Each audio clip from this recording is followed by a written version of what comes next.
El 28 de noviembre de 1994, el mundo se conmocionó con la noticia de la muerte de uno de los asesinos en serie más conocidos de Estados Unidos, Jeffrey Dahmer. Christopher Scarver, recluso del Correccional de Columbia, tomó cartas en el asunto y golpeó brutalmente a Dahmer hasta matarlo. Las acciones de Scarver estaban motivadas por su profunda repugnancia hacia los crímenes de Dahmer, y la historia de cómo murió Dahmer fue casi tan espantosa como los crímenes que cometió. Había asesinado a 17 hombres y niños al más puro estilo de los asesinos en serie estadounidenses del siglo XX, sin ser detectado durante años. Pero a pesar de su muerte hace 29 años, el FBI confirma los rumores de que Dahmer podría haber ocultado otro asesinato, el 18º, que ocultó de la forma más perfecta posible. Esta es la historia del informe de investigación de un autor de True Crime que demuestra que Jeffrey Dahmer probablemente mató al hijo de John Walsh, creador y presentador de Los Más Buscados de América. No es el giro argumental que esperabas ver, pero es 100% cierto. ¿Cómo murió realmente Dahmer? En 1992, Christopher Scarver fue declarado culpable de su crimen y condenado a cadena perpetua. Ese mismo año, los medios de comunicación le apodaron el caníbal de Milwaukee al enfrentarse a otro juicio, esta vez por sus propios crímenes espeluznantes.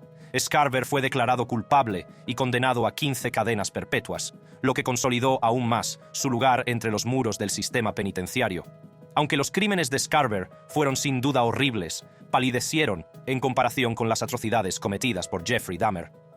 El reino del terror de Dahmer se extendió de 1978 a 1991, durante el cual asesinó al menos a 17 jóvenes de ambos sexos. Algunas de sus víctimas fueron incluso sometidas a canibalismo, dejando un rastro de horror y devastación a su paso. Los crímenes de Jeffrey Dahmer acapararon la atención de los medios de comunicación, que lo convirtieron en sinónimo de canibalismo. El espantoso estado en que la policía encontró a sus víctimas, desmembradas y preparadas para el consumo, conmocionó a todo el país. La presencia de Dahmer en el centro penitenciario fue recibida con repulsa, no solo por el público en general, sino también por sus compañeros de prisión. El destino de Dahmer estaba sellado desde el momento en que entró en el sistema penitenciario. Aunque el estado de Wisconsin prohibía la pena capital, sus crímenes eran tan atroces que cualquier pena de prisión supondría básicamente una sentencia de muerte. Además, el hecho de que Dahmer fuera gay y hubiera violado a sus jóvenes víctimas masculinas añadía otra capa de estigma y hostilidad dentro de los muros de la prisión.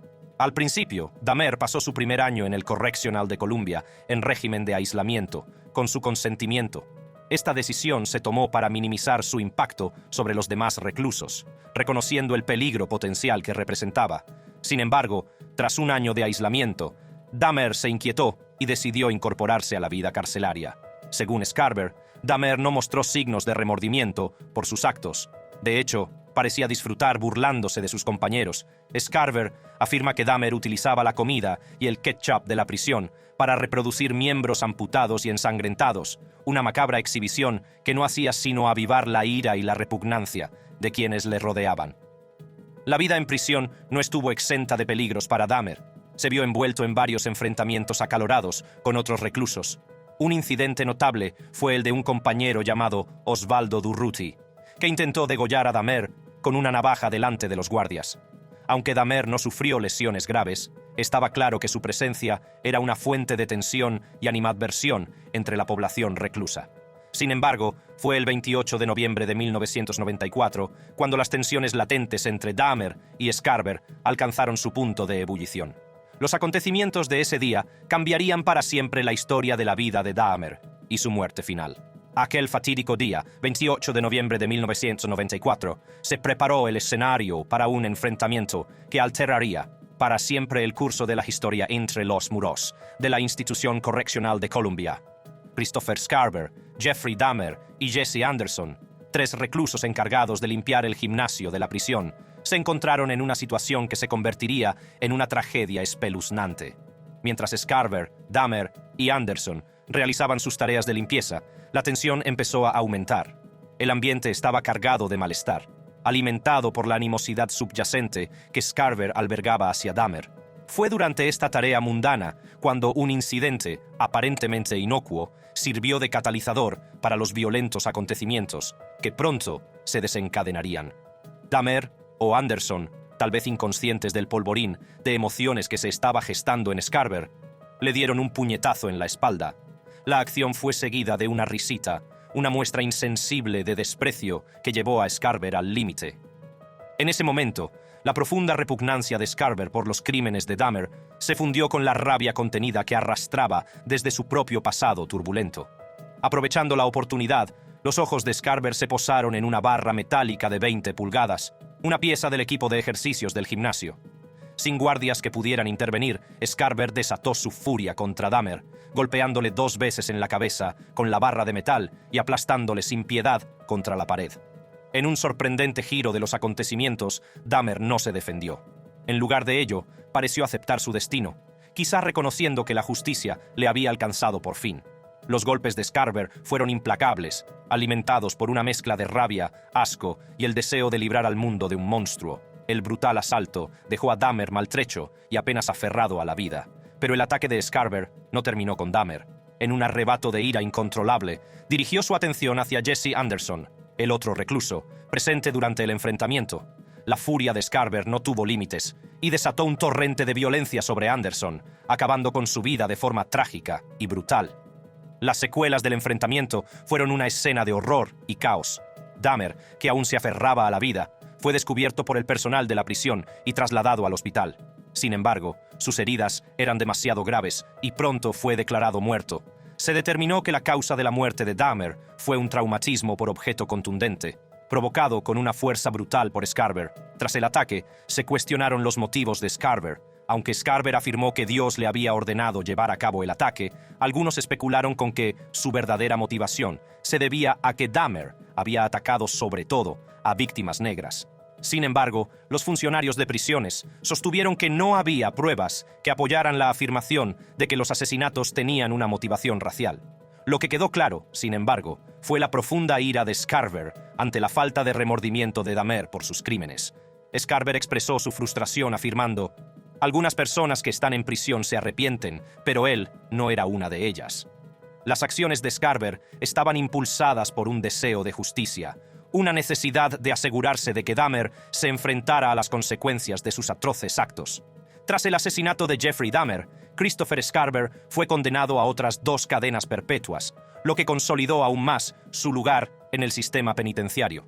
Posteriormente, Scarver fue trasladado a varias prisiones y sus actos quedaron grabados para siempre en los anales de la historia criminal. En la actualidad, Scarver reside en el centro penitenciario Centennial de Cannon City, Colorado, donde cumple su cadena perpetua.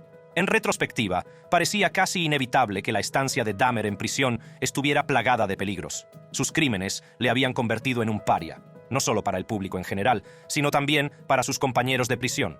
El hecho de que fuera gay y de que hubiera violado a sus jóvenes víctimas masculinas añadía otra capa de estigma y hostilidad dentro de los muros de la prisión.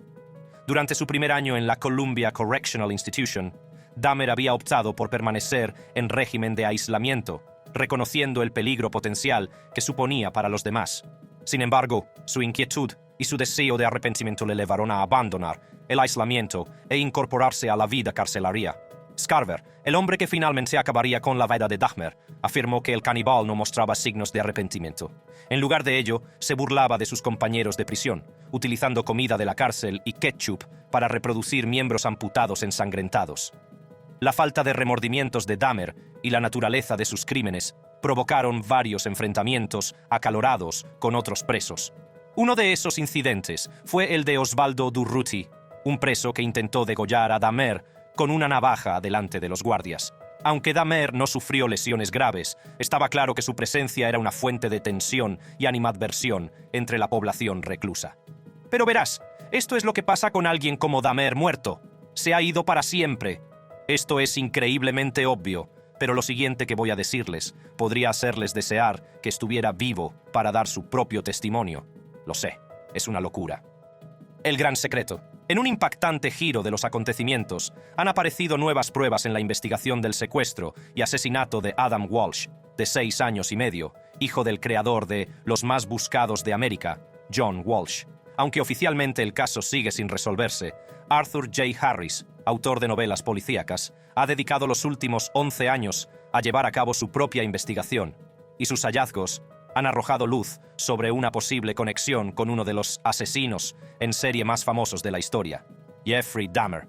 Harris, armado con registros públicos, un expediente policial de 7.000 páginas y una determinación implacable, hizo un descubrimiento sorprendente.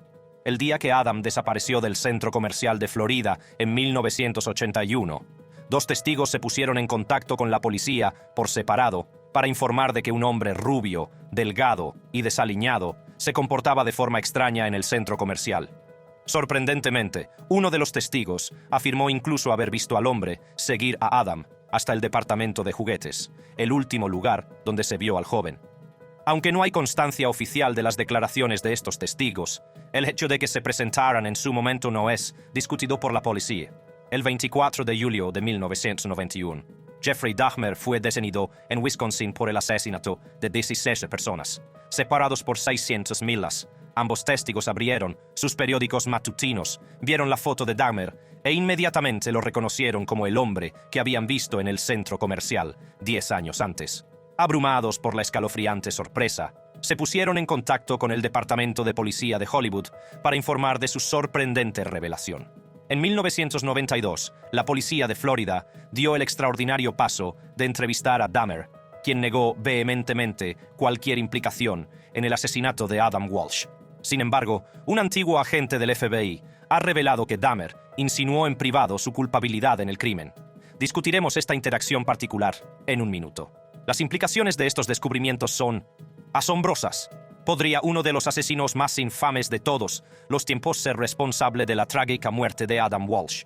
La investigación de Arthur J. Harris ha planteado preguntas convincentes y ha arrojado una nueva luz sobre este desconcertante caso. A medida que profundicemos en las pruebas y acusaciones presentadas por Harris, exploraremos la posibilidad de que Jeffrey Dahmer haya eludido la justicia por otro crimen atroz. Y, como he mencionado hace unos segundos, Adam J. Harris ni siquiera es el único que ha llegado a la conclusión de que Dahmer pudo haber matado a Adam. Neil Purtell, un agente retirado del FBI, ha hecho una sorprendente revelación que añade otra capa de sospecha a la implicación de Jeffrey Dahmer en el asesinato de Adam Walsh. Purtell afirma que durante su entrevista con Dahmer en prisión, el famoso asesino en serie insinuó su culpabilidad en el trágico destino de Adam. Según Purtell, Dahmer admitió que si confesaba el crimen, lo matarían en la cárcel por pedófilo. Esta revelación es significativa porque coincide con las sospechas de otros investigadores, entre ellos Arthur J. Harris. La experiencia de Purtell como agente de la ley y su encuentro directo con Dahmer en su apartamento de Milwaukee tras su detención le han proporcionado una visión única del caso. Inmediatamente observó paralelismos entre el asesinato de Adam y el modus operandi de Dahmer. El caso de Adam Walsh, que fue secuestrado en unos grandes almacenes Sears del Hollywood Mall de Florida en 1961, ha estado rodeado de misterio durante mucho tiempo. A pesar de la condena de Otis Toole, un asesino en serie que confesó el crimen antes de retractarse, han persistido las dudas sobre su implicación. Los fallos policiales y la pérdida de pruebas complicaron aún más la investigación, dificultando la condena de Toole. Sin embargo, las afirmaciones de Purtell arrojan nueva luz sobre el caso. 2 testigos situaron a Dahmer cerca del centro comercial Hollywood Mall el día del secuestro de Adam, añadiendo credibilidad a la teoría de que podría haber estado implicado. Aunque Dahmer negó públicamente cualquier relación con el asesinato de Adam, su críptica declaración durante la entrevista de 1992 levanta sospechas. Cuando se le preguntó por qué no admitía haber matado a otra persona, Dahmer respondió: «Se lo he contado todo, cómo los maté, cómo los cociné, a quién me comí». La sorprendente posibilidad de que Dahmer fuera el responsable del trágico destino de Adam ha conmocionado a todo el país. También ha provocado una reevaluación del modo en que se investigan los casos de niños desaparecidos. John Walsh, el padre de Adam, que fundó el Adam Walsh Child Reform Center, ha sido un defensor incansable de los casos de personas desaparecidas. Sus esfuerzos, junto con los hallazgos de investigadores como Purtell y Harris, condujeron a la creación de la ley Adam Walsh de Protección y Seguridad Infantil en 2006. Esta ley creó una base de datos nacional de delincuentes sexuales infantiles, con el objetivo de evitar que se produjeran tragedias similares en el futuro. A medida que avanzaba la investigación sobre el asesinato de Adam Walsh, la posible conexión con Jeffrey Dahmer resultaba cada vez más intrigante. Dahmer, conocido como el caníbal de Milwaukee, había sido detenido en 1991 por los brutales asesinatos de 17 niños y hombres. Sus crímenes se caracterizaban por espantosos actos de violencia, desmembramiento e incluso canibalismo. Pero, ¿qué hay de Otis Toole? ¿Podría ser el verdadero asesino de Adam Walsh?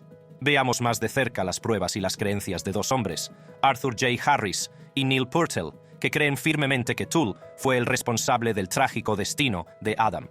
Otis Toole, un individuo problemático con un historial de actividades delictivas, era un conocido socio de Henry Lee Lucas, otro famoso asesino en serie. Juntos hicieron confesiones que condujeron a condenas por asesinato, pero más tarde se retractaron, lo que arroja dudas sobre la credibilidad de sus afirmaciones. La infancia problemática de Toole, marcada por abusos y traumas, puede haber contribuido a sus tendencias violentas. Con frecuencia se escapaba de casa, provocaba incendios y abandonaba los estudios. Afirmó haber cometido su primer asesinato a la temprana edad de 14 años. En 1976, Toole conoció a Lucas y entablaron una relación sexual. Toole confesó haber acompañado a Lucas en numerosos asesinatos, pero sus afirmaciones de formar parte de una secta llamada Las Manos de la Muerte fueron desestimadas por la policía. La implicación de Toole en el asesinato de Adam Walsh salió a la luz cuando confesó el crimen estando en prisión. Sin embargo, el caso contra él se debilitó por la pérdida de pruebas, lo que suscitó dudas sobre la validez de su confesión. A pesar de estas dudas, Arthur J. Harris y Neil Purtell creen firmemente que Toole fue coaccionado para hacer confesiones falsas. Sostienen que el pasado turbulento de Toole y su estado de vulnerabilidad pueden haberle convertido en un blanco fácil para la manipulación. La creencia de que Toole pudo haber sido coaccionado no es infundada. Henry Lee Lucas, compañero de Toole, tenía un historial de confesiones falsas.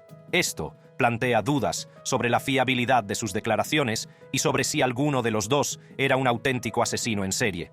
Aunque las pruebas contra Toole puedan parecer convincentes, es importante considerar la posibilidad de que no haya sido el verdadero asesino de Adam Walsh. Los caóticos primeros días de la investigación, junto con los limitados recursos y tecnología disponibles en aquel momento, pueden haber dificultado la identificación y detención del verdadero culpable. La atención prestada a Toole como principal sospechoso puede haber desviado la atención de otros posibles sospechosos, incluido Jeffrey Dahmer. Los testigos que situaron a Dahmer cerca del Hollywood Mall el día de la desaparición de Adam no pueden ser ignorados. Sus relatos cobraron aún más importancia cuando reconocieron el rostro de Dahmer en el periódico años después. La espeluznante posibilidad de que Dahmer estuviera implicado en el asesinato de Adam Walsh plantea escalofriantes preguntas sobre sus motivos y modus operandi. Aunque las víctimas conocidas de Dahmer eran principalmente hombres jóvenes y niños, no es inaudito que los asesinos en serie se desvíen de sus patrones habituales. Mientras seguimos explorando las conexiones y pruebas que rodean la posible implicación, tanto de Toole como de Dahmer, en el asesinato de Adam Walsh, es crucial recordar el impacto que este caso tuvo en la nación. El secuestro y asesinato de Adam dio lugar a cambios significativos en la forma en que se investigan los casos de niños desaparecidos, con el establecimiento de la Ley Adam Walsh de Protección y Seguridad Infantil en 2006. La verdad, ya hemos hablado de la teoría de que Dahmer fue el asesino, pero lo cierto es que ya existe una creencia popular sobre quién mató realmente a Adam, y no es Dahmer. Verán, fue en un día de verano aparentemente normal en Hollywood, Florida, cuando la tragedia golpeó a la familia Walsh. El 27 de julio de 1981, Adam Walsh, de 6 años, acompañaba a su madre, Rev, a los grandes almacenes Sears del Hollywood Mall. Pocos sabían que este inocente viaje de compras pronto se convertiría en una pesadilla. Mientras Reve recorría los pasillos, Adam se aventuró en la sección de juguetes, con los ojos llenos de emoción y asombro.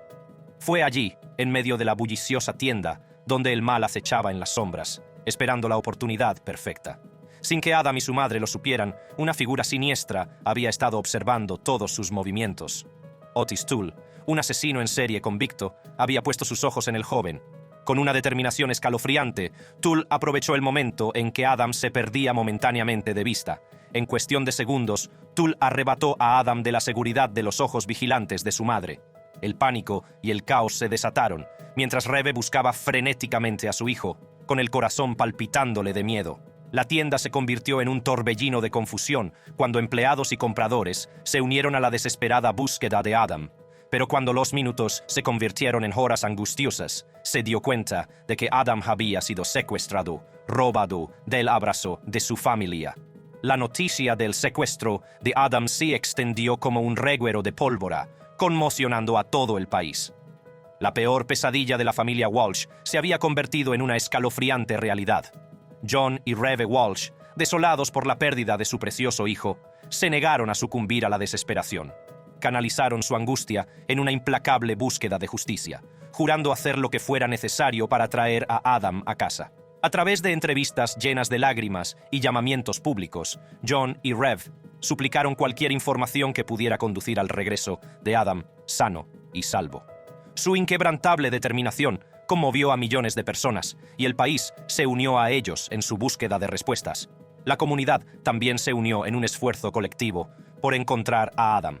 Los voluntarios recorrieron barrios, distribuyeron folletos y celebraron vigilias, con la esperanza de descubrir cualquier pista que pudiera devolver a Adam a su familia. Los días se convirtieron en semanas y la búsqueda de Adam parecía cada vez más desesperada. Pero John y Reve nunca perdieron la esperanza, aferrándose a la creencia de que su hijo seguía allí fuera, esperando a ser encontrado. La búsqueda de Adam Walsh, de 6 años, había consumido a todo el país, mientras continuaba la desesperada búsqueda para traerlo sano y salvo a casa. Pero a medida que los días se convertían en semanas, un descubrimiento devastador echaría por tierra las esperanzas de John y Reve Walsh. Fue en un canal de desagüe del condado de Indian River donde se reveló una verdad sombría y espeluznante. 2 semanas después del secuestro de Adam, su cabeza cortada fue encontrada, enviando ondas de choque a través de la nación. La noticia de este espantoso descubrimiento llegó a oídos de John y Reve, sumiéndolos en una profunda desesperación que ningún padre debería tener que soportar jamás. Sus peores temores se habían hecho realidad. La pérdida de su amado hijo era un dolor inimaginable, que dejaría para siempre un vacío en sus corazones. Pero incluso en medio de su dolor, John y Reve encontraron la fuerza para seguir adelante, impulsados por una determinación inquebrantable de buscar justicia para Adam. En entrevistas llenas de lágrimas, John y Reve compartieron su angustia con el mundo, con voces temblorosas, mezcla de dolor y determinación. Se comprometieron a luchar por Adam, a asegurarse de que su voz nunca fuera silenciada. John Walsh, en particular, se convirtió en un incansable defensor de las víctimas de delitos violentos. Su compromiso inquebrantable con la búsqueda de justicia, no solo para Adam, sino para todos aquellos que habían sufrido destinos similares, le llevó a presentar el innovador programa de televisión America's Most Wanted. En cada episodio, John llamaba la atención sobre casos sin resolver, dando voz a los que no la tenían y esperanza a quienes habían perdido a sus seres queridos.